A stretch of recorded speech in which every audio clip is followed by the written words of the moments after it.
Talking about Grillz tonight. So first of all, who am I and why should you listen to me?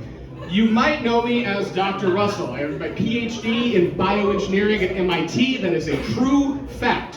Why does that matter for this talk? Two reasons. Number one, there are hella academic citations. This is a real, legitimate, sourced set of facts. Number two, more importantly, I can say, trust me, I'm a doctor for any of my answers. You may better know me from Instagram, where I am, let's say, an enthusiast of Houston culture. Let's set ground rules. What are we talking about tonight? What are Grillz? Grillz are sometimes removable tooth jewelry. Sometimes featuring precious metals, not always. Sometimes featuring precious stones, not always. Sometimes removable, not always.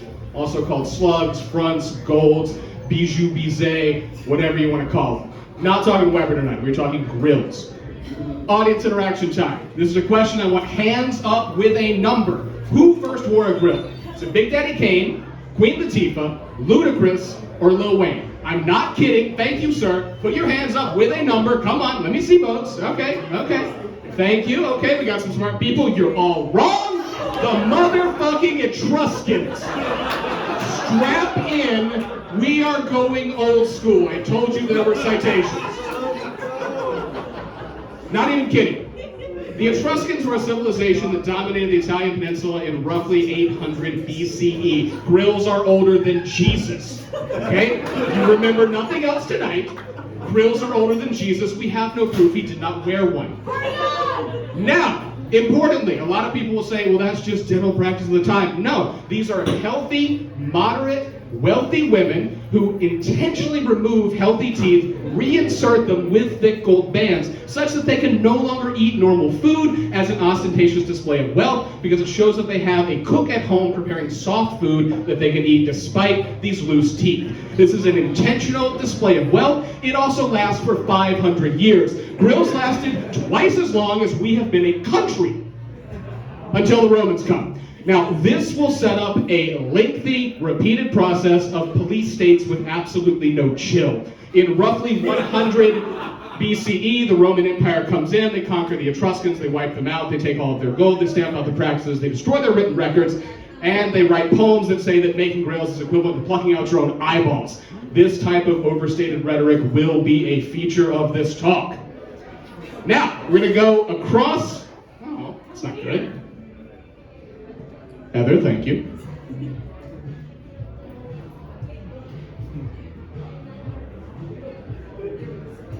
Thank you very much. We're going to go across the Mayan Peninsula. I'm talking about 300 CE. So now we've jumped ahead almost 1,000 years. This is the year 300. Mayans used their advanced dentistry practices to drill small holes into their teeth, insert jade gems that have been precisely cut into them, adhere them with natural adhesives, which have since been chemically characterized to have vast antimicrobial properties. These are intentional displays not only of wealth, but these are also used as a sign of the commitment of the rulers to the bounty of their people. Jade is chosen because it represents the green of harvest, and these are seen as a public promise of the ruler that they are responsible for the bounty of their people. Grillz are not only beauty and decoration, they are social activism. Again, this process persists, look at these timelines, for 1,000 years. Until the Spanish conquistadors come. What do? They wipe out the culture, they kill the Mayans, they take their gold, and they stamp out the practice. Are you seeing a theme here? Finally, to get to something sort of like modern Grillz, we go to the Philippine Islands. Now note, the Philippine Islands are an archipelago containing thousands of diverse cultures. For simplicity, I will say the Filipino peoples, although note at the time, there are varied practices in this community. What's interesting here is you start to see the first things resembling modern Grillz. Number one, you have these type of dental plates that are passed down among families and are removed while eating, very similar to a modern grill. You also have advanced dentistry practices, where again, you will drill small holes into the teeth, insert metal plates to make a sort of fish scale appearance, very similar to what you will see in the modern lexicon. They also have over 100 words for gold, including specific words for gold teeth, removable gold teeth, gold scales. The word for Grillz is over 700 years old. We're not talking new stuff here. Until the Spanish come, the Spanish Empire comes in. Also, fun fact, the Filipino deity at this time that the majority of the islands worship has solid gold teeth. So when Spanish missionaries, Catholic missionaries come in, presumably jealous their deity does not have gold teeth, they outlaw the practice of tooth modification. So at this point, we have gold bands, we have precious stones, and we have a removable build. So we have the three components necessary for what we would consider a modern grill. Where does that come into play? You go to the 1970s in New York City, you see a large influx of immigrants from the Caribbean and African diaspora, where gold is still the predominant metal used for dental appliances, simply because of economic reasons, right? We think of gold as ostentatious and flashy. It's actually the cheapest metal you can usually use for dental repair because of its non-reactivity, and it is generally cheaper than porcelain. So you see a very large amount in Brooklyn, particularly the Bed-Stuy neighborhood, in Queens, Uptown Park, in the Bronx, of these sort of gold fittings. And in a process that we see repeated over and over, things that begin as necessity begin to be recognized as a point of community and a point of culture that begin to be treated not only as a necessity, but as a choice. But at this point, this is still purely dentistry. So where do we get the first thing we would call a modern grill? Grace Jones, notably a Jamaican woman, in 1975, photographed for the cover of Vogue Paris by Hans Führer, who custom makes, custom creates, and purchases this complete dental gold covering for the photo shoot. Essentially a modern grill. If you've watched Flavor of Love, you recognize this picture.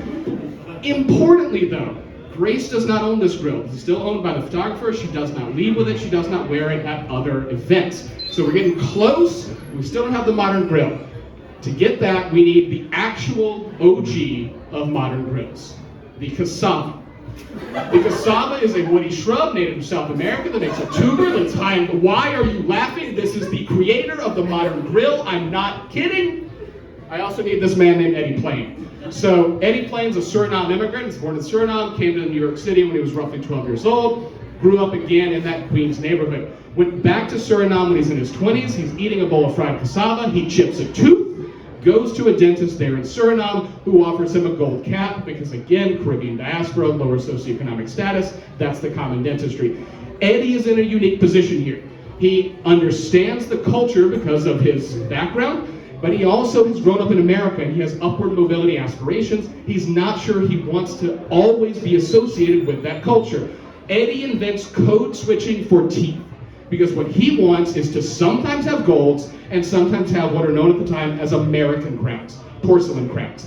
And he says, why can't I have a removable gold crown? And he goes back to New York City, drops out of college, joins a dental tech school, attends just enough to learn to create crowns, and then sets up shop in a pawn shop in Queens and begins selling removable gold crowns. The inventor of the modern grill, Eddie Plain. Fun fact, still alive on Instagram, go follow the man. They enter hip-hop in 1987 when a man named Cool Ice, who is the first celebrity component of Eddie's empire, comes and requests a custom, removable, fitted, multi-tooth gold grill. This is the exact version we see today being plied by any number of people. This record is only locally successful, but it is popular enough to make it onto posters and records throughout the New York City area, and that's how you get the widespread popularity of Grillz and Eddie Plain in the New York area in the 1980s. However, success begets copycats. By 1989, other competitors using base metals, lower carat platings have taken over the area. Eddie's business begins to go down. He packs up shop, moves to Atlanta in 1992.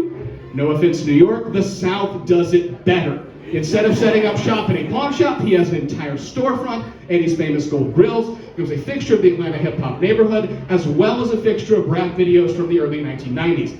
This is where he first links up with Ludacris, Outkast, Goody Mob. This is the first time you put diamonds in a grill because you ask for more ostentatious displays of wealth. This is the beginnings of the modern grill. Finally, we get to what you've all been waiting for. Where is Johnny Dang in this process? Not till 1996.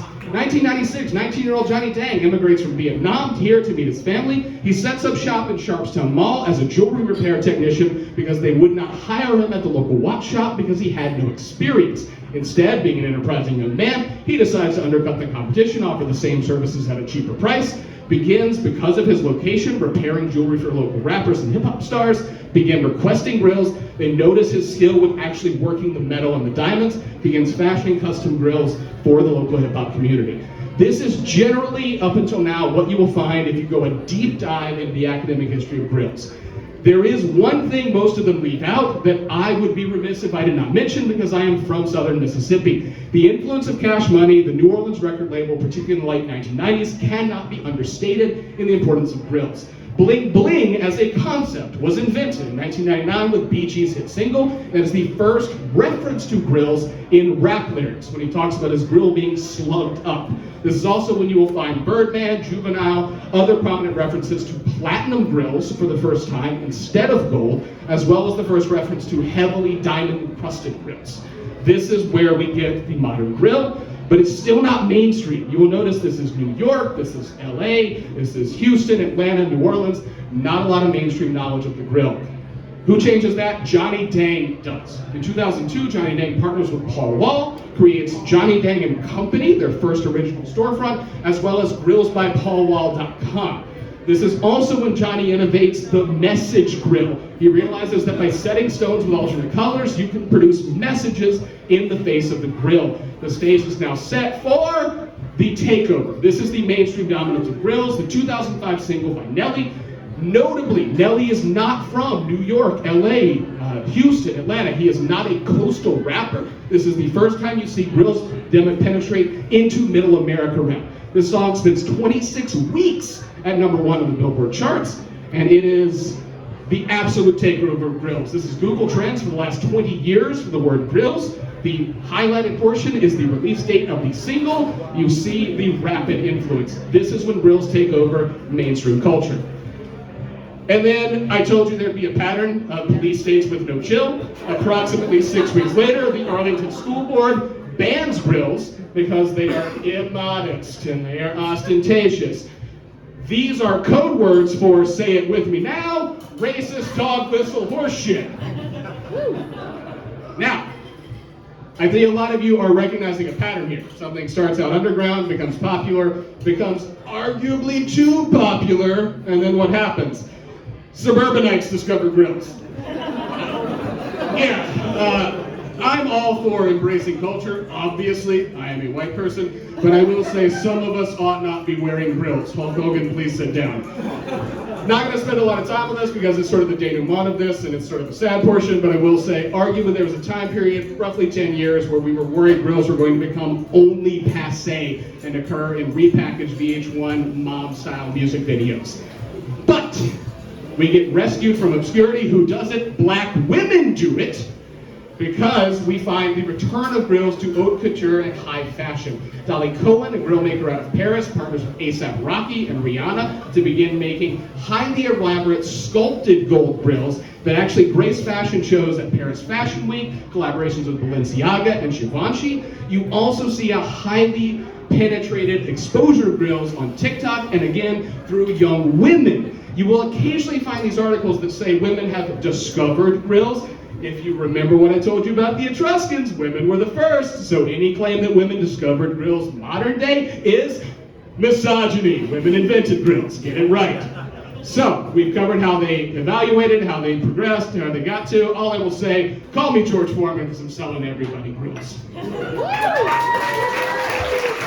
Questions?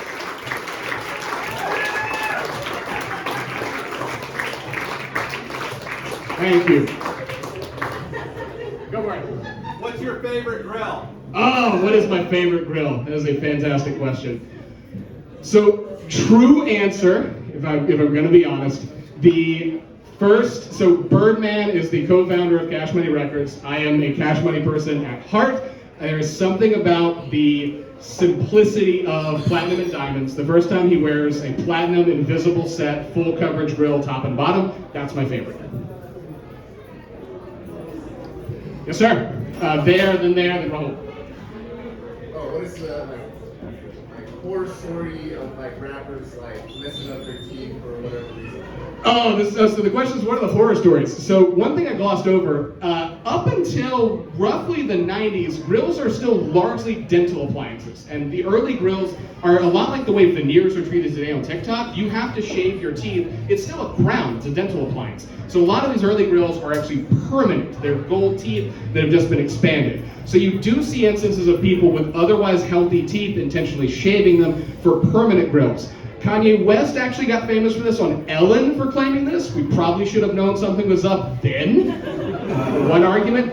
The other thing you'll hear about occasionally, and this is real gross but honest, is if you don't like brushing your teeth and you're gonna pop a grill on, you might get a little lazy with brushing your teeth, and so smell is actually something that's commonly complained about from significant others of grill wearers. Someone in here. Yes, sir. How many grills do you own? How many grills do I own? This is an excellent question. So I have the one that is the honest answer. I have the one that I bought in '06. I gave a version of this talk in '06 for a presentation skills class. I bought a grill for that for $15 off of Etsy, made of plastic and rhinestones. My second grill I purchased from kingice.com. So today has the proliferation of very cheap grills that you can get. Sadly, that one got stuck in transit because of coronavirus. I was gonna wear it tonight. I bought it with plenty of time, and it is currently sitting in Milwaukee. So I own two currently. Raul. So where do you see, because I know there's kind of been I wouldn't say resurgence, but there's been interesting choice in designs of grills. Some have been resembling like animal teeth. Some have also been like using digital things to elaborate on them. Where do you see the future of grill design? Like, yeah, in the 2050s, 2070s? You know, that is a fantastic question, because one thing, again, I glossed over a little, but a lot of these, so particularly down here, tooth gems is a fashion that caught on TikTok. I say caught on because the Mayans invented it 2,000 years ago. It's not new. But the concept of a grill, I think, a lot of us think it's removable upper fronts, right? But I think if you expand grill to mean dental jewelry of any kind, then number one, yeah, I think all versions of resculpting the teeth are open. I think you raised an interesting point about digital things, right? So you can easily think of this as like a computer-aided design thing. Molds are still generally taken in just plaster of Paris, but some dental offices do have the 3D scanning molds. So once you have access to that, NFTs of your particular grill seem like an obvious thing that you would do. And then once you have like small wearable batteries, if you're talking 2060, I see no reason you couldn't have a functional LED grill that you could change the message of, you know, some creep is up on you on the bar, just change it to fuck off. Or the Astros have just won, just change it to Go Stros. I think that's a reasonable thing. As a scientist, I think that's a reasonable thing. Or an extra part to that, do you think that grills will go beyond just teeth and start applying to face? Yeah, so they already have. Didn't include the image because quite frankly it is some body horror shit, but when Dolly Cohen did her Paris Fashion Week collaboration with Givenchy, the main thing she debuted was a whole mouth grill that kind of looks like the armor worn in Wakanda Forever. So it covers both sides of the mouth, and it is solid platinum, pulling the lips back, so that you essentially can't close your mouth. It's a way to like permanently display the grill. It's gnarly, so already a thing. What got you into grills? Oh, what got me into grills? What That was is the first grill that you looked on and you just fell in love with grills? Man, so the problem is there is a real answer to this. Like, there's an actual answer. I remember the day. Oh God! All right, this gets slightly not safe for work. So in 6th grade, I grew up in rural Mississippi. My family was, you know, George Strait, shit kicker kind of family. That's the only kind of music I ever listened to. In 6th grade, in the lunchroom, my best friend Cody Jordan told me that over the weekend he got a blowjob from a classmate, and I was fascinated by this prospect. The only music Cody listened to was rap, which I had never heard. That summer, I went home, I downloaded via Napster the entire Juvenile discography, listened to it, learned that I loved rap music, watched the video to back that ass up, saw Juvenile's solid gold teeth, and said, that is the life I want to live.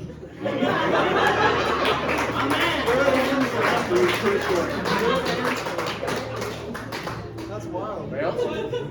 You all, oh yeah, right. Do you think that grills will ever like offer like functional augmentation, like sharper teeth or like, I don't know, lasers?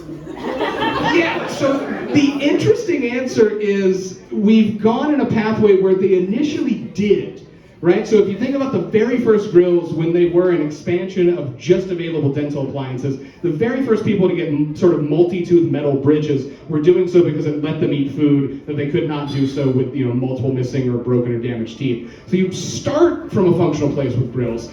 In terms of the future of augmented capabilities, I feel like that's a necessary conclusion to the ostentatious progress of Grillz, right? One of the foundations of hip hop is one-upmanship, right? And so because one of the sort of things you notice with Grillz is they still do make eating difficult for the most part, right? So if you had a razor-sharp filed grill that you would pop in just for your Nate night at Papa's Steakhouse, that seems like a thing that Houston would invent. Are there any that are like lit, that have like lights like on them? Are there lit up ones? Only in the high fashion realm. So again, in that same fashion show, so once you start incorporating sort of broad scale things like this beyond just the tooth covering, there are some that include like LED ropes that are draped around the facial region or draped around the mouth. I've never seen, I think your main problem would be either hiding the battery in the mouth or having the wires extend out. So I've not seen the grill itself light up. Yes, sir. One more. No, the questions are the fun part.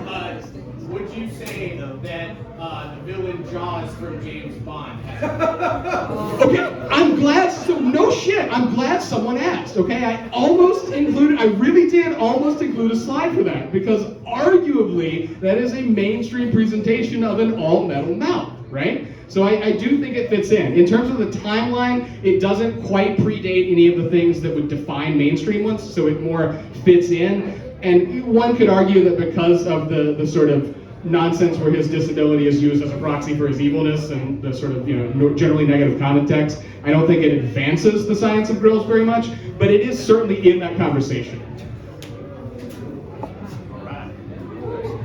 Thank you all so much.